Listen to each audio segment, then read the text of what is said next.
Les Envahisseurs, avec Peter Knight dans son propre rôle. Peter Knight, c'était étrange venu d'une autre planète. Sa destination, la Terre. Son but, tout expliquer à la planète. Peter Knight a tout vu. Pour lui, tout a commencé dans son premier livre, Une nuit, où il trouva la solution. Fatigué devant ses écrits, tout a commencé en voyant un vaisseau d'une autre galaxie. Maintenant, Peter Knight sait qu'ils sont là, qu'ils ont pris forme humaine, et qu'il lui faut convaincre un monde incrédule que le cauchemar a déjà commencé.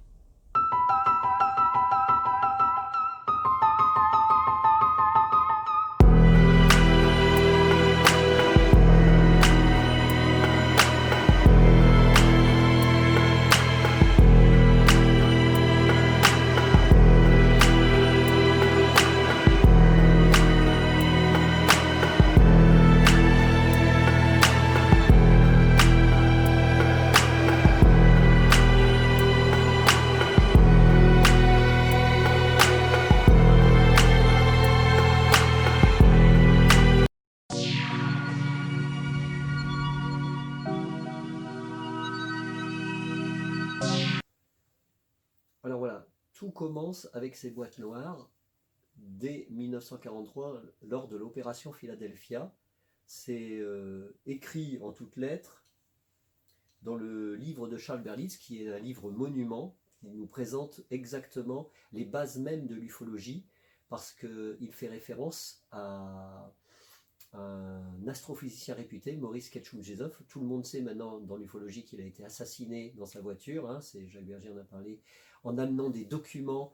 Il avait dit que à son ami Valentine, qui travaillait pour la revue Géo, il avait dit qu'il connaissait disons, le secret des ovnis. Donc il avait fait case of the UFO, c'est-à-dire le cas des ovnis, et il a relaté des événements qui concernent donc notre évolution, quelque chose qui se passait. Il avait découvert le secret réel des disques volants et qui certainement les pilotait, etc.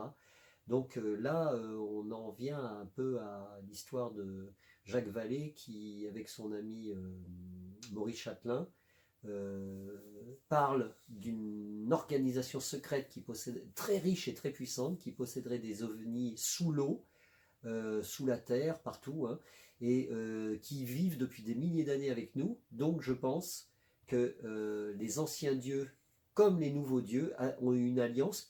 Dieu, il faut savoir, Dieu, c'est un mot codé depuis la haute antiquité, le dit Jacques Bergier, d'aristocrates qui ont une super technologie, mais qui, à un moment donné, ne se sont plus fait passer pour des êtres humains, seulement pour des dieux. Donc le complot vient de ça pour moi. Donc là, à l'heure actuelle, des aristocrates, ceux qui, au-delà, comme le dit celui qui a écrit avec George Adamski, Damon Leslie, qui était très au courant de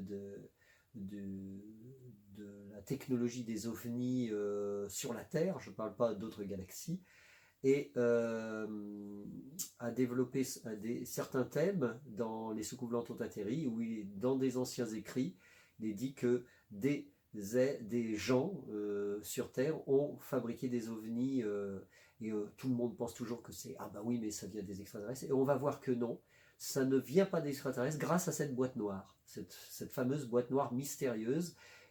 Donc là, dans le livre de poche, parce qu'il y a un autre livre qui est le premier livre de Charles Lewis n'est pas de poche, Philadelphia Expérimente. On voit, on lit d'ailleurs, page 79. Alors, il y a eu un rapport avec un homme qui a annoté le livre de Maurice Ketchum-Jezop, curieusement, le cas sur les ovnis. Et là, il y a écrit Jezop eut-il des rapports ultérieurs avec Allende? Il se faisait appeler Allende. Maintenant, on sait qui c'est. Qui est Allende, en fait? Nous n'en savons rien. Il semble, en tout cas, qu'il ait obtenu d'une autre source des informations supplémentaires. Il parla en effet à ses amis d'un homme qui, étant allé à la Navy, y aurait déclaré le camouflage, messieurs, donnez-moi un bateau et je vais vous montrer ce qu'est un parfait camouflage. Lorsque cet homme monta à bord du navire expérimental, l'Eldridge E-173, hein, il portait une boîte noire. Or, la boîte noire, curieusement, génère l'électromagnétisme, un électromagnétisme mystérieux, et justement, Nikola Tesla en avait parlé. Donc je fais référence à la boîte, à la petite boîte, certainement noire, de Nikola Tesla, qu'il plaçait dans son moteur, et avec une antenne d'1,83 m, il pliait le champ magnétique de la Terre. La voiture aurait pu faire le tour du monde, hein, comme je le dis souvent dans mes conférences. Et en plus, il disait que l'énergie excédentaire de ce mystérieux dispositif, y compris cette boîte noire, sans câble, alimentait l'électricité de sa maison et le chauffage. Donc là, c'est ce mystère de la boîte noire dont il faut absolument parler, et qu'on retrouve curieusement dans de nombreuses bandes dessinées. Alors je vais vous montrer une des bandes dessinées. Une des bandes dessinées, il faudrait que je vous montre la... Comment ça se fait que je n'ai pas la... tout préparé, pourtant, voilà.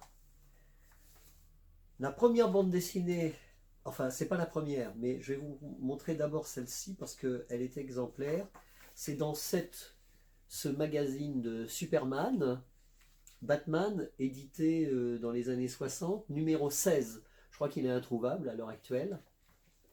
On voit le savant qui invente, le professeur Doomer, qui invente et qui est devant les membres de la Navy, de la marine, exactement ce qui s'est passé lors de l'opération Philadelphia. Quand cette boîte noire a été vue, c'était un des membres de la marine. Or, là, c'est donc quelque chose, on ne pouvait pas connaître ce secret dans ces années-là, dans Superman Batman, puisque ça a été déclassifié, ces dossiers, et on les a trouvés dans les années 80-90 sur Internet. Donc c'est un mystère, comme quoi des créateurs dans des studios américains, ce soit les comics américains, montrent une technologie qui existe réellement. Donc la fameuse boîte noire. Je vous dirai pourquoi après.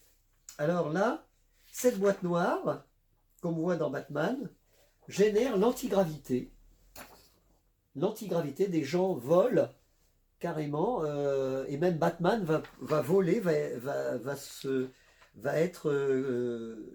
il va y avoir une inversion magnétique dans l'air, et Batman et Robin vont voler carrément dans l'air, et cette boîte finalement a été volée par le Joker. Donc cette bande dessinée s'appelle le lunatique public numéro 1, et c'est pas pour rien qu'on nous parle de la Lune, c'est aussi un langage codé. Batman, à un moment donné, se retrouve soi-disant sur la Lune, mais c'est un code, parce que je pense que l'US Navy, qui possédait cette boîte noire, peut envoyer des vaisseaux sur la Lune, et Jacques Bergier disait qu'avec cette énergie magnétique, le voyage sur la Lune dure seulement 1 heure. Il faut savoir ça absolument, hein, parce que ça rejoint après des choses, des liens que je ferai plus tard, et que vous verrez, tout est réel.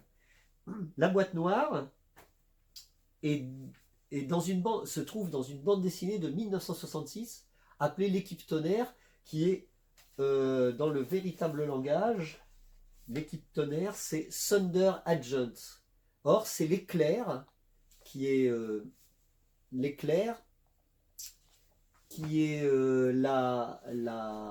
logo même de Thunder Agent, c'est-à-dire on trouvera que l'éclair, c'est la rune d'Odin sur les capots des Opel, qui est en diagonale, enfin non, elle est à l'horizontale, en fait elle était en diagonale, et elle a été utilisée par les nazis en double symbole sur les cols des officiers.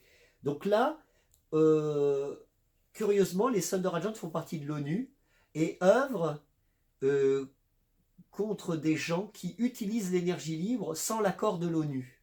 Et curieusement, ça c'est vrai, et je vais même vous dire comment c'est vrai, puisque on sort un peu du contexte de la boîte noire pour citer un cas de Joachim Rabelou, qui dit que des grands blonds lui ont montré une ceinture particulière, une ceinture qui, par pression du doigt, simple pression du doigt, génère un champ magnétique autour du corps, C'était vers l'an 2000, une revue, je crois que c'était la revue Stargate, mais je ne sais plus quel numéro, évoque la ceinture vue par Joachim Ravelot des grands blonds dits vénusiens, mais qui ne sont pas vénusiens, hein. C'est vraiment les Allemands qui ont découvert cette technologie de Tesla. Donc là, il faut redescendre sur Terre et savoir comment des humains sont devenus des méta-humains, des surhommes avec cette technologie. Donc il s'agissait d'une ceinture. Or là, la voilà, la ceinture.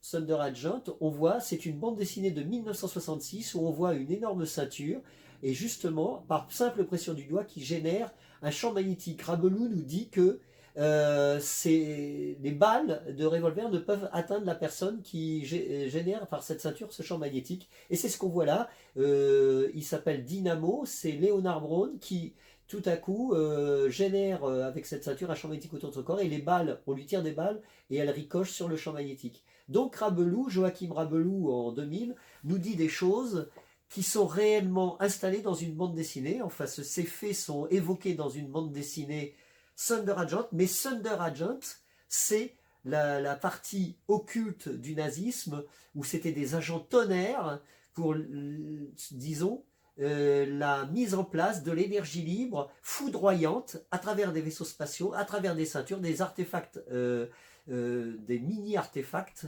d'une guerre secrète qu'on voit dans Les Envahisseurs, qui sont des grands blonds aux yeux bleus et qui ont le petit doigt entre l'âge de 40 ans qui se raidit. Donc là, on a les codes de ces bandes dessinées. Et ça, c'est pas pour rien. Donc j'ai mis, donc je ne sais pas si j'ai ouvert la revue, la boîte noire, vous voyez, on voit la boîte noire, et donc on voit cette boîte noire, le titre est la boîte noire, on la retrouve, donc c'est issu de la bande dessinée américaine que l'on voit là, que j'ai actuellement, et on voit Thunder Agent, et on voit The Black Box, hein, je crois que c'est Black Box of Doom. Donc voilà le titre, et voilà la boîte noire. Donc la ceinture évoquée, la boîte noire, c'est beaucoup trop. Et qu'est-ce que ça veut dire? Ça veut dire que une caste, depuis la Deuxième Guerre mondiale, a fabriqué des éléments de type Tesla pour l'évolution humaine, pour une seule élite et pas pour le peuple. C'est-à-dire que tous ces artefacts, j'entends, existent réellement. Et là, ça nous renvoie au projet WASA du russe Kevisky, qui a fondé un moteur de recherche, qui a créé un moteur de recherche à l'ONU, l'IQFON, pour les programmes des armes spatiales, c'est-à-dire une guerre des étoiles, très certainement. Et curieusement, il met en avant que c'est, selon l'étude, des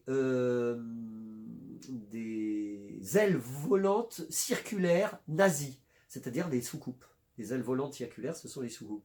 Donc voilà, c'est-à-dire que l'ONU a repris ce programme spatial pour son compte et avec Reinhard Gehlen très certainement, on fait l'opération de manipulation psychologique de guerre froide pour que personne ne sache tout cela.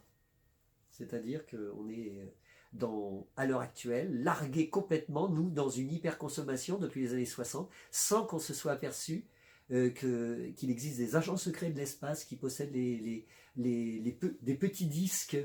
Ils sont en or et en onyx qui tuent en les plaçant sur la nuque, comme le dit David Vincent. Ces petits disques existaient au temps de la Sumérie, au temps ancien, et ils ont été découverts sur des anciens papyrus. Ils étaient en or et en onyx, et l'homme qui tenait ça, il dit « Je tiens la puissance », comme s'il tenait la puissance de Dieu. C'est marqué, le poème, je l'ai marqué dans mon premier et mon second tome.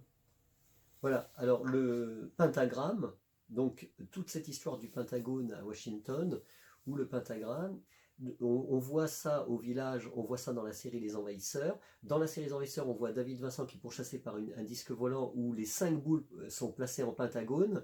Et dans le village, on voit Patrick McGowan, l'acteur, pourchassé par une sphère qui ressemble à un ovni.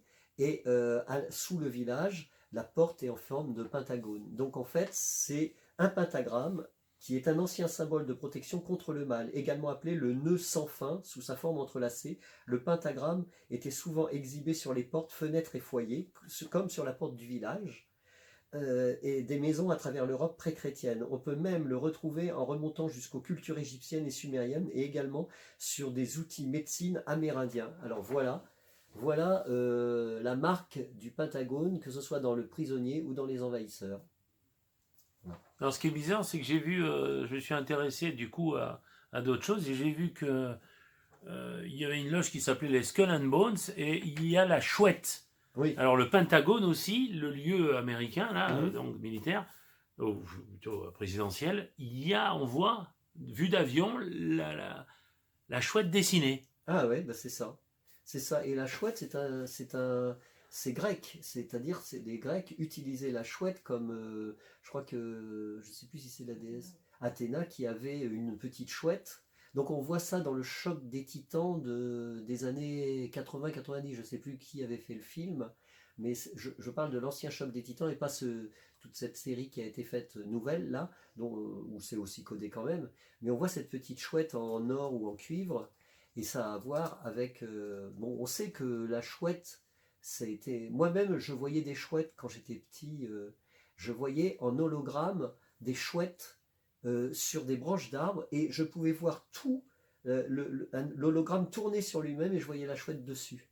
Donc ça signifie ce qui est caché. C'est-à-dire la chouette voit dans la nuit. La chouette, c'est les yeux, quoi.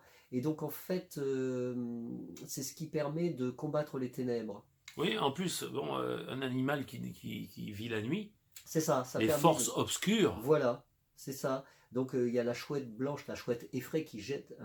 Moi j'habitais à une époque dans un château où on entendait toujours cette chouette effraie. On dit c'est effrayant parce qu'en fait ça fait un chuintement très perçant. Donc ça glace le sang, quoi. Et ça veut dire qu'on peut lutter contre les forces de la nuit, les forces des ténèbres, quoi, la chouette. Donc ça nous avertit que ça protège une maison aussi. Donc la chouette, comme le pentagramme, le pentagone protège. Donc ces êtres utilisent la magie noire et blanche pour leur propre développement métaphysique. Mais la magie blanche, la magie noire, C'est pareil. c'est pareil. Oh, c'est la même chose. On D'accord. utilise la magie blanche, et la magie blanche ou la magie noire. De toutes les façons, on utilise une forme de magie qui est souterraine et qui, de toutes les façons, peut se retourner contre nous, même si on dit qu'elle est blanche. Il faut aller au-delà de ça encore. Il faut devenir un véritable méta-humain, utilisant les ondes de forme, par la force de sa pensée, et créatrice. Il faut devenir créateur. Si on n'est pas créateur et qu'on blabate toute la journée, ça n'a aucune valeur. Il faut devenir un créateur. Moi, je sais que de l'âge d'à peu près 12 ans, où j'ai eu des ennuis à l'école, tout ça, parce que je voulais dessiner Michel-Ange, je voulais dessiner le Tintoret, je connaissais tout ça à l'âge de 12 ans, je ne sais pas pourquoi, mais j'avais cette inspiration naturelle qui me montrait des images, j'allais chercher dans des livres, dans des bibliothèques, et donc j'ai appris à dessiner que comme ça. Hein. Il n'y a pas d'école, comme le dit Bruce Lee. L'école est un rituel qui nous mine. Et c'est pareil pour Tesla. C'est encore pour nous asservir. C'est ça, et Tesla non plus n'a jamais eu de diplôme. Donc, ce que je veux dire, c'est que il ne faut plus suivre le diplôme qui est une espèce de prostitution par les gouvernements. C'est-à-dire les gouvernants veulent la partie gauche du cerveau, exacerber la partie gauche du cerveau, et ça amener à quoi ça? À la bombe atomique, à la dégénérescence, au monde sous-développé au niveau culturel pour savoir ce qu'était vraiment Tesla ou Bruce Lee ou d'autres choses encore, des êtres phénoménaux qui y arrivent, mais on ne comprend pas parce que ce sont des sortes d'avatars, on ne comprend rien parce qu'on n'a pas la partie droite développée, c'est que la partie gauche qui doute de tout, qui est dual complètement. Il ne faut pas vouloir faire des termes mathématiques pour faire des bombes, etc. C'est ça qui a créé ce chaos. Et donc les gens du Pentagone parlent toujours de la paix mondiale, mais ils ne cherchent que la guerre. Donc ils se protègent avec un Pentagone. Mais tout ça, ça ne m'étonne pas du tout. J'ai découvert ça depuis que je suis jeune, moi. Et en fait, il n'y a rien de ce qu'on nous dit qui est la vérité. Surtout pas le système politique, puisque même Le Saint, dans un des épisodes, Roger Moore, dit que les politiques obéissent à quelqu'un pour qu'il dise quelque chose. Non, on ne doit pas obéir à quelqu'un, on doit obéir à ce qui est le véritable verbe qui sort spontanément. Ce que disait Bruce Lee ou d'autres. Voilà, c'est ça. Donc on n'est pas, même Tesla. Donc en fait, là, on sort complètement du contexte, ce qu'on appelle l'éducation nationale. Tout ça, c'est le pire de ce qui peut arriver, ça, l'éducation. L'éducation n'est pas l'élévation. Élever quelqu'un, c'est l'élévation. Mais élever réellement à partir des bases physiques et tout pour arriver à une transformation. Mais éduquer, c'est le pire, c'est complètement linéaire. Oui, on veut t'asservir, encore une fois, C'est ça, et que tu dises ce qui les arrange. c'est ça, exactement. C'est pour ça que tout cet or employé pour la destruction du monde mène l'homme à sa perte et à créer un système de superconsommation pour qu'il ne voit plus rien, ni même sa propre pensée, quoi. C'est pour ça que les stars d'Hollywood sont là pour qu'on les adule, pour qu'on ne soit pas soi-même. Et c'est pareil pour les hommes politiques, et c'est pareil pour qu'on adule les hommes politiques, et c'est pareil pour qu'on adule le Vatican, comme le dit Jordan Maxwell, alors qu'il avait découvert que le Vatican c'était quelque chose de terrible, quoi. C'est la fausse foi, en fait. En réalité, c'est pas la vraie, c'est la foi de l'Inquisition, d'aduler en arrière, dans le temps, alors qu'en fait, c'est à l'entête même de ce que nous sommes le KRST, développé par les maîtres de Nag Hammadi il y a des milliers d'années de ça. C'est pour ça que tout est aberrant à l'heure actuelle. Beaucoup de gens se rendent compte, ils sont malheureux, ils ont un malaise parce qu'ils ne comprennent pas ce qu'on leur fait. Mais en fait, on est en train de les envelopper dans une espèce comment on peut dire, ce que dit Viviane Forester, je l'ai écrit dans mon second tome. Viviane Forester a écrit L'horreur économique et a dit que les gouvernements à l'heure actuelle s'entendaient pour perdurer un gouvernement fantôme auquel les gens doivent croire. Il n'y a plus du tout ça. C'est totalitaire maintenant, c'est faussement démocratique.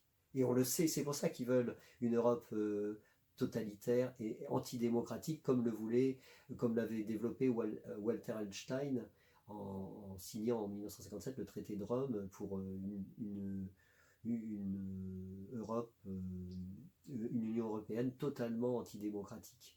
Voilà, on a averti ça sur Internet, hein, c'est pas moi qui m'invente, hein, on peut voir cette émission sur Internet, sur Walter Einstein, mais c'est tout ce que j'ai à dire.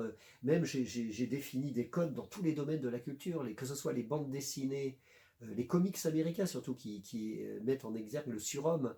Et on voit que c'est complètement, à mon avis, pour que ce soit Flash Gordon qui représente un de ces werewolves de la pure lignée viking, Flash Gordon lui-même, c'est ce que j'ai défini, ça vient de la revue Le Vril. La revue Le Vril, où on voit vraiment un personnage qui est de type viking, qui ressemble complètement à Flash Gordon. D'ailleurs, j'en mets des images dans mes documents quand je fais des conférences. Et on voit le soleil viking sur sa poitrine. Et donc, toutes les histoires qu'il y a dans Flash Gordon, c'est d'abord Guy l'éclair on voit, il est entouré d'éclairs. Donc, c'est là où il y a l'éclair, c'est l'étude pour l'électricité, c'est-à-dire le cinquième élément. L'électricité étant le cinquième élément qui mène à l'électromagnétisme. Donc c'était ce qu'avait décidé de développer Nikola Tesla et les Hans Kammler, un SS de la Deuxième Guerre mondiale, qui avait fait les cloches runiques volantes par aspiration au mercure rouge. Ça, c'est la réelle, avec les bobines Tesla, donc ça, c'est la réelle recherche antigravité des nazis prise sur Nikola Tesla. Donc, ce qu'il y a, c'est que je peux présenter une image donc, que j'ai vue. Présente-nous les soucoupes volantes, là, déjà. Je vais présenter une image que j'avais dans une de mes conférences, que Rox Socker a placée ensuite dans un de mes écrits. Je ne sais pas si on va le voir. On voit ce que je vous ai montré tout à l'heure. Je ne sais pas si on voit très bien. On voit Flash Gordon à côté. On voit Flash Gordon à côté, qui est vraiment la couverture de la société, de la loge du Vril, de la grande loge du Vril, qu'Adolf Hitler représentait, etc. Avec Maria Orsic aussi qui a représenté ça. Mais c'est donc, en fait, c'est Flash Gordon, donc c'est complexe et non anodin, où on voit des inventions comme par exemple le casque radio télémental sans câble qui relie la pensée à sa fiancée. Il envoie des messages à sa fiancée qu'elle capte. Or, Nikola Tesla travaillait là-dessus, sur un casque neuronique qui envoie des messages à quelqu'un qui se situe de l'autre côté du globe en lisant simplement sa signature électromagnétique, la signature électromagnétique de l'individu. Le casque capte la signature électromagnétique et l'homme entend. Donc, on dit que George Adamski, il est contacté par les grands blonds, Howard Menger, Cédric Alligam, je crois, ce qu'il s'appelait, ont vu et ont été contactés télémentalement. Ils ont cru que c'était extraterrestre, alors que pas du tout. ça vient de la Terre et ça vient des ondes électromagnétiques qui sont logées dans la cavité de Schumann et d'autres encore.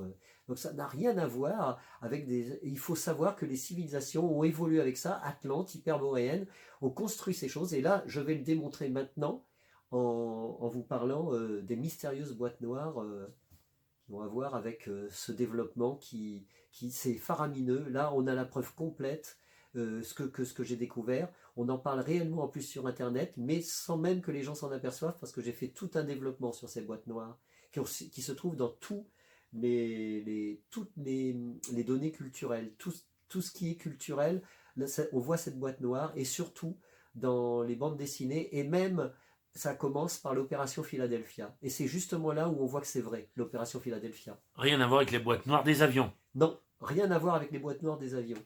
Donc, ils mélangent dans les comics et les films comme Les Envahisseurs, il faut comprendre pourquoi ils mélangent des informations réelles avec de la fiction. C'est pour que le peuple, dans le futur, ne se retrouve pas et pense que c'est que de la fiction. Et le code Adamski, c'est en fait nous remet dans le droit chemin, c'est ce que j'ai découvert, que ce soit le code Adamski ou des codes qui ont été insérés dans des comics américains, c'est exactement le même degré de guerre froide, c'est-à-dire le cerveau est contrôlé intellectuellement pour penser que la science-fiction n'existe pas et que les choses qu'on apprend à l'école existent, alors que c'est le contraire, les choses qu'on apprend à l'école n'existent pas réellement, on s'en fiche complètement, et tout ce qui est l'énergie phénoménale pour l'être humain existe réellement à travers des machines qui ont été que Nikola Tesla pouvait contrôler, voir que quand il tenait des boules de foot de 50 000 volts, il n'était pas désintégré. Et on pourrait croire que dans un film, ah ben c'est de la science-fiction, donc tout est réel. Mais c'est pas réel dans le sens de la fiction. C'est pas une fiction, c'est la réalité totale. Et on a mis ça dans les comics et dans la série Les Envahisseurs pour qu'on ne comprenne pas qu'en fait, peut-être que Andrew McIntyre dans la série Les Envahisseurs voulait nous lancer un message. Peut-être que c'était un message pour essayer de nous sauver, de nous réveiller. Mais c'est vrai que ça a frappé beaucoup de gens, plus qu'à la limite des comics américains, parce qu'on voyait le film, on voyait tout, on voyait les désintégrations, on voyait tout. Tout ce qui a existé réellement, les combustions spontanées, ces désagrégats, ont réellement existé. Et c'était des expériences faites particulières dont on n'a jamais parlé. Donc, que ce soit des rayons à distance qui pouvaient toucher une personne et la désintégrer, personne n'en a jamais rien su.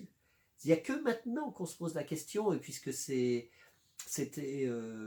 moi j'ai cité donc l'histoire de France d'un écrivain, là je me souviens plus le nom, mais de toute façon comme je l'ai cité dans l'émission de Rock Soccer, on peut toujours avoir ces références, et il dit que un rayon laser aurait été volé par une organisation secrète criminelle et qui est entre les mains à l'heure actuelle de cette organisation secrète criminelle pour nous détruire, quoi. Donc là, c'est carrément, on va dans les séries Les Envahisseurs. C'est Guy Breton, voilà, Guy Breton qui a écrit ça dans l'histoire de France fantastique ou quelque chose comme ça. Enfin, j'ai mis les références dans mes livres. Donc voilà, c'est-à-dire que là, on tient le bon bout quand on voit qu'il y a des codes qui se réfèrent à l'énergie libre dans les Thunder Agents, dans Flash Gordon, etc. Donc là, je dis un exemple concret, par exemple, Rabelou nous parle du champ magnétique autour d'un corps humain et les balles ne le touchent pas, et on voit que c'est la réalité, mais à travers une bande dessinée qui est cryptée. Et c'est pareil pour ces mêmes bandes dessinées, par exemple, l'équipe Tonnerre, qui est Thunder Agent, on voit toujours Dynamo avec sa ceinture qui soulève un poteau électrique contre un avion. Donc ça, curieusement, nous renvoie aux études de John Kelly en 1860. En 1860, c'était proche de ce que allait faire Tesla dans 1880-90. Et curieusement, il se mettait une sorte de dispositif au doigt relié par des fils de cuivre, d'or et de platine, et il soulevait une machine de 3 à 5 tonnes devant ses ouvriers. Ça c'est dit, c'est historique, c'est dit. Et elle était aussi légère qu'une plume, il la soulevée de la main comme ça. Donc là on en revient à exactement ça, c'est-à-dire qu'il développait une force infinie à travers le corps humain, c'était l'énergie libre qui passait à travers le corps de John Kelly, Ce qui veut dire que l'énergie libre mène au surhumain, c'est-à-dire à la méta-humanité. Donc les bandes dessinées, là on voit par exemple, il soulève une Jeep, donc c'est Dynamo qui soulève une Jeep de l'armée américaine. C'est donc très concret par rapport à John Kelly qui soulevait une machine de 5 tonnes, de 3 à 5 tonnes. Donc là on est en plein, on voit en face sans même savoir que tout est réel, c'est-à-dire c'est crypté. On pourrait dire que certains récits mythiques du dieu Thor, repris par le cinéaste, le premier film qui a été fait par Kenneth Branagh. Kenneth Branagh, donc, qui est shakespearien, lui, d'une certaine manière, on se demande tout à coup ce que ça vient faire, la bande dessinée de Stan Lee et de Jack Kirby, dans le film de Kenneth Branagh. Ben, c'est parce que il parle de quelque chose qui a un rapport, on le voit, puisque Thor vient d'un monde vertical, situé au-delà d'un nexus, où une machine qui tourne sur elle-même génère l'électromagnétisme et crée par la foudre un passage qui leur permet d'atterrir sur la Terre. Mais ça, c'est la réalité. Le monde est vertical, et ça, c'est... Personne ne connaît ce qu'il y a au bout de cette verticalité. C'est comme un ascenseur, on monte dans un ascenseur, on atteint des étages qu'on ne connaissait pas de la création. Voilà, c'est ce qui se passe avec l'énergie libre. C'est ce qui s'est passé pour moi quand j'ai vu ces disques volants et quand j'ai vu ces pilotes. Ils généraient un électromagnétisme, mes cheveux se dressaient sur la tête, et il y avait un courant qui passait le long de ma colonne vertébrale, et je devenais un champ magnétique moi-même. Donc là, on va en venir aux petites boîtes noires qu'on a découvert. Donc je parle des boîtes noires, je cite Roselyne C, qui, dans un mât de Provence, à côté d'un mât de Provence, voit des géants qui sortent avec un instituteur français, je crois, d'ailleurs, qui accompagnait ces géants. Et un des géants possédait une petite boîte noire attachée à une courroie autour de son cou. Or, le vaisseau restait en sustentation. J'ai dit tout à l'heure que la boîte noire générait l'antigravité dans la bande dessinée de Batman et de Superman. C'est exactement ça. C'est-à-dire que le géant qui parlait le sanskrit, je vous dirais que ça a un rapport avec Ola Jensen qui a disparu au pôle Nord et on l'a retrouvé 2 ans après au pôle Sud, avait rencontré des géants au centre de la Terre qui parlaient le sanskrit. Et il disait que tout était géant. Et justement à Rosine-C, ce géant qui ressemblait à un hindou parlait le sanskrit et parlait de choses géantes de sa planète. Mais c'est la planète Terre, soit par un phénomène, comme je le dis, d'ascension physique qui permet de traverser un nexus temporel pour arriver à une autre Terre où il vivent des géants, ou soit au centre de la Terre où sont installés ces géants. Ça peut pas être autre chose. Et le secret, nous dit Ferrodi, des ovnis, vient du centre de la Terre, justement, dans le rapport qu'il y avait avec ces grands blonds, utilisant des bobines de Tesla pour faire décoller leurs disques volants. Donc là, tout ce que je vous dis, c'est il faut le voir en face de soi-même pour évoluer. C'est-à-dire vous ne serez plus prisonnier de d'une mémoire fausse que l'éducation vous a inculqué pour vous figer sur place, afin que vous n'ayez plus d'espoir en quoi que ce soit. Alors que le véritable espoir, c'est de devenir un méta-humain par la chrysalide transcendantale qui est super magnétique, c'est-à-dire hyper physique justement. Il ne faut pas arrêter l'univers physique, il continue dans l'invisible. Et c'est cela, l'histoire des nains, des géants, de Thor et de tous ces méta-humains. Ils sont de l'autre côté du mur magnétique de la Terre. Et c'est une autre Terre située à 90 degrés de la nôtre, de notre civilisation. C'est ce que j'ai découvert en secret dans mon 3e tome qui paraîtra l'année prochaine.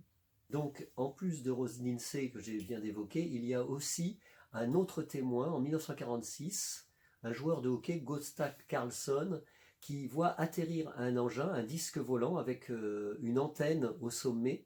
Ça ressemble vraiment à ce que faisait Tesla. Et un champ de force se trouve autour de l'engin. L'équipage descend de la soucoupe, il voit l'équipage, et ce qu'il voit être le chef qui commande l'équipage, un homme ayant une petite boîte noire attachée à sa poitrine, suspendue à son cou. Et donc là, c'est pareil, l'engin génère un champ magnétique, il sent une étrange odeur d'ozone, mais il sent qu'il y a comme un champ magnétique autour. Et là, c'est pareil, c'est la même chose. Cette boîte noire semble générer le champ magnétique. Voilà. Donc maintenant, on va en venir à l'étrange révélation que fait Zecharia Sitchin, une découverte en Irak dans les années 30, en 1935 par là, non 1934 je crois, une découverte en Irak d'une statue géante et hyper réaliste de la déesse Ishtar.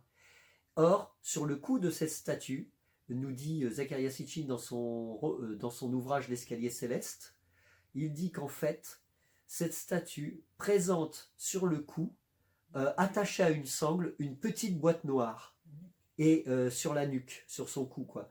Et donc là, curieusement, il dit qu'elle possédait un engin spatial. Ishtar possédait un engin spatial, c'est ce qu'il a décrypté dans les tablettes sumériennes. Et il était très ennuyé par les chercheurs de haut niveau. Il a été mis au banc de ce qui est scientifique et de l'archéologie, parce que personne ne voulait lui entendre dire ça, quoi. Donc là, il se passe quelque chose avec ça, c'est que boîte noire plus boîte noire plus boîte noire, on en vient, surtout avec la Navy et lors de l'opération Philadelphia, cet homme qui a été vu avant l'expérience de Philadelphia sur l'Henry 173 possédant entre les mains une boîte noire. Il s'agit vraiment de la super technologie miniaturisée, pouvant nous mener dans les étoiles, et qu'on nous cache depuis des milliers d'années, puisque Ishtar, c'est il y a 6000 ans. Donc en fait, si Zecharia Sitchin a découvert ça, lui ne savait pas que moi j'avais découvert les autres boîtes noires vues sur des pilotes d'OVNI. Donc son message est réel. Ishtar était une espèce pour moi de noble, d'une grande aristocrate sumérienne, et qui possédait la technologie vendue contre de l'or à de mystérieux individus, soit sous la terre, soit dans une zone parallèle de la terre, qui est caché au-delà du Groenland, nous dit John-Dee, quoi. Donc voilà, ce qu'il faut comprendre, c'est cette puissance magnétique que recherchent au pôle les gouvernants de ce monde, et cette mystérieuse boîte noire que possède l'US Navy, pour moi, c'est pour le transport d'un point à un autre dans l'espace, pour leur propre recherche cosmique. Voilà, c'est ce qui est à l'heure actuelle. Donc là, j'ai une image qui nous montre cette Ishtar. On la voit de dos. Là, on la voit de dos. Je ne sais pas si tu la vois, cette image. Et elle a sur la nuque une boîte noire sanglée. Donc c'est Ishtar, et pour moi, représente la race d'une sorte de technocratie particulière qui, au temps de l'Atlantide, la Sumérie et de l'Hyperborée, dominait le monde avec la technologie. Et c'est donc, soit on peut voyager dans le temps avec cette boîte noire, et comme l'a dit un blond qui s'appelait Valtor à Washington, que Nixon aurait rencontré quand il n'était pas président, il dit qu'on a un vaisseau spatial de type Victor, qui veut dire en langage codé victoire, selon l'Allemagne nazie, hein. Donc Victor serait, ça n'a pas une consonance extraterrestre, Victor. Donc là, il dit qu'il a survolé il y a 6000 ans la Sumérie. Ça veut dire qu'on a l'impression qu'on rejoint Ishtar il y a 6000 ans en Sumérie, et que là, tout de suite, une aristocratie, une technocratie aurait voyagé dans le temps pour aboutir en Sumérie et faire des expériences hybrides. On a vraiment cette impression-là. Moi, c'est ce que je pense, d'une certaine façon. On nous dit de plus en plus que le voyage dans le temps est possible. Donc pourquoi pas. D'ailleurs, si on voit le film Coup de foudre, qui est un film où c'est des milliardaires qui sont envoyés dans des zones temporelles jusqu'à la préhistoire. Ce film est très très bien, Coup de tonnerre. Et je pense que ce mot tonnerre fait partie, comme les Thunder Agents, l'équipe tonnerre, fait partie d'un code où cette organisation, utilisant la foudre comme le faisait Tesla, existe réellement à l'heure actuelle, et cachée par l'ONU et le CIA. D'ailleurs, le CIA et l'ONU font partie de cet ensemble pour la recherche de l'énergie libre sur les planètes. Voilà, pour moi c'est ça. Donc là, on est dans une forme de conclusion où d'ailleurs la déesse Ishtar, c'est l'Ashtar blond aux yeux bleus à l'heure actuelle. Le commando Ashtar serait un commando d'obédience nazie pour dominer la race humaine par l'imagination. Donc ils vous font croire qu'ils sont vénusiens pour nous cacher la technologie, qu'il n'y ait pas de commission d'enquête, surtout que eux nous dominent tout le temps dans notre pauvre société d'hyperconsommation qu'ils ont créée. Donc, ce mystère de la boîte noire nous conduit directement au château de corail, dit en américain en Floride, Coral Castle. Donc là, il s'agit d'un homme, tout simple, hein, Edward Leeds Calnin, qui aurait édifié un immense château de corail grâce à une petite technologie sur un trépied muni d'une boîte noire, donc d'une étrange boîte noire. Cette affaire, il pouvait inverser la gravité, on le voit dans le petit film, mais moi, ce qui m'intéresse là, c'est qu'avec tous les aimants que j'ai apportés, ça n'est pas seulement ça, c'est-à-dire c'est en mêlant la technologie de la petite boîte noire sur la nuque d'Ishtar, des pilotes qu'ont vu respectivement Rose Lindsay et Gotha Carlson dans les années 40 et 50, et la boîte noire de Nikola Tesla. On en vient à avoir un plan d'ensemble. Et ce qui se passe, c'est que voilà ce que je peux dire d'Edward Leeds Calnin, c'est il déclara avoir découvert le secret de la construction des pyramides. Et c'est pour ça qu'il a pu léviter des pierres avec une boîte noire, donc d'après ce qu'on nous dit. Et beaucoup de gens disent forcément que c'est faux, forcément, puisque il faut savoir que dans les services secrets, il y a toujours des agents qui vont dire le contraire de ce qui est, parce que c'est deux informations, une qui est vraie et une qui est fausse, mais ça rend fou les gens. Ces deux informations, il y a des agents secrets qui sont morts à cause de ça, qui ont été tués, et même certains sont devenus cinglés, parce qu'en fait, il y a des contre-informations, et c'est notre monde qui est dans une pure dualité, mais très négative, pour jamais assembler les faits. Mais là, je ne fais qu'assembler des faits, c'est tout. Donc là, il a dit quelque chose qui est intéressant. Toute matière se compose d'aimants individuels et c'est le mouvement de ces aimants dans l'espace à l'intérieur de la matière qui produit des phénomènes mesurables, c'est-à-dire le magnétisme et l'électricité. Voilà, et c'est ce qu'avait découvert Nikola Tesla. Donc il travaillait sur les mêmes projets que Tesla et Victor Schauberger qui a travaillé pour les nazis pour faire son sous-marin volant et ses disques volants pour lesquels il a été payé. Hein. Donc il y a bien une matière qui nous permet de comprendre tout ça.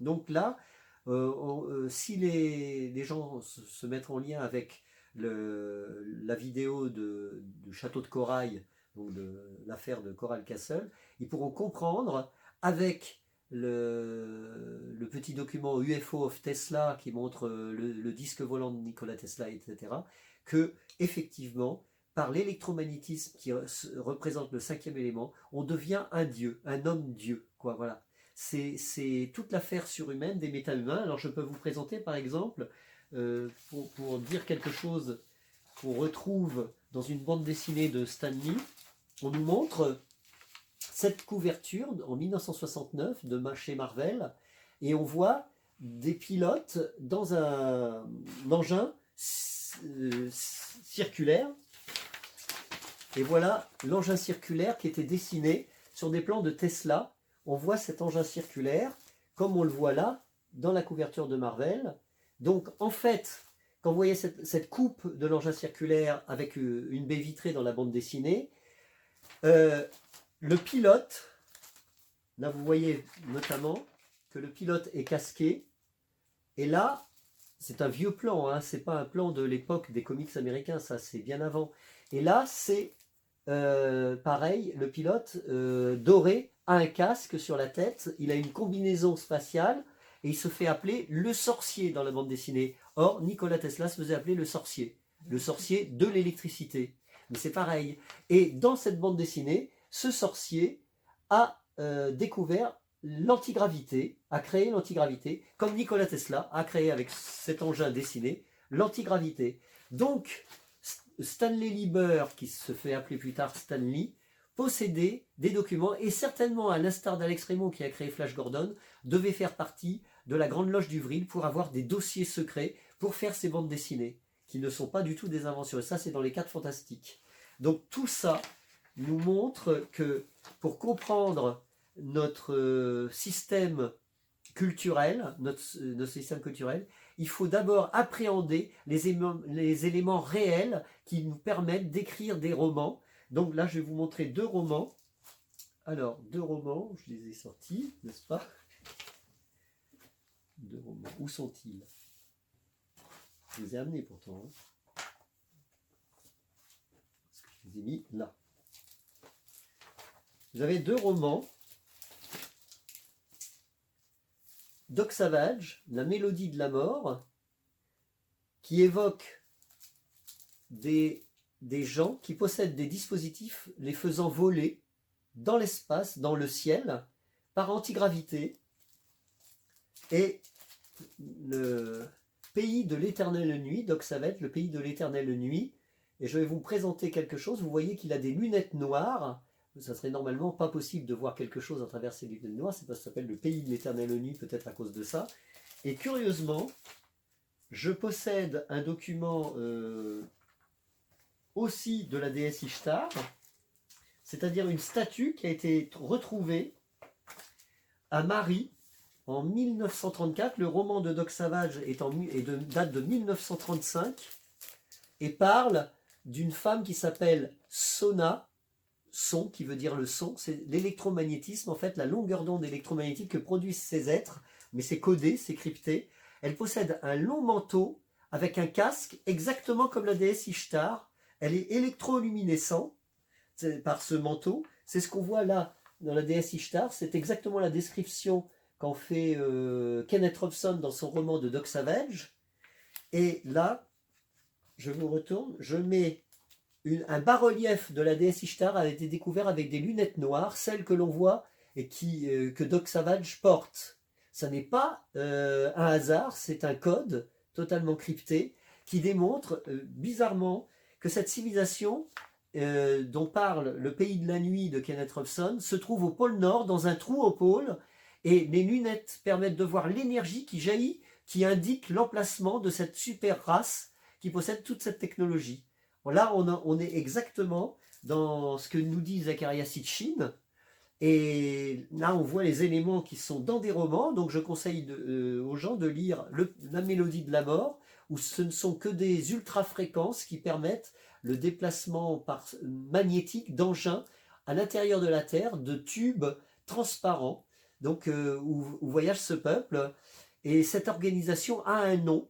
Je ne me rappelle plus là le nom à l'heure actuelle, la société des organisateurs, quelque chose comme ça. Cette société des organisateurs possède l'énergie libre. D'ailleurs, Doc Savage le dit, c'est une énergie électromagnétique qui est située, qui est plus dense au centre de la Terre. Et la femme qu'il rencontre, c'est une ancienne princesse qui a 200 ans. Donc ça rallonge la vie. Et c'est ce que disent les pilotes d'OVNI. Donc, en plus, on dit que de Doc Savage, ses yeux charrient de l'or en paillettes. Or, Adamski parle de Kalna, une femme qui sort d'un engin volant, une grande blonde aux yeux bleus, et dont les yeux charrient des paillettes d'or. C'est exactement le terme qu'emploie Kenneth Robson, ce qui veut dire que Doc Savage représente un de ces hommes-dieux, voilà, qui existent réellement.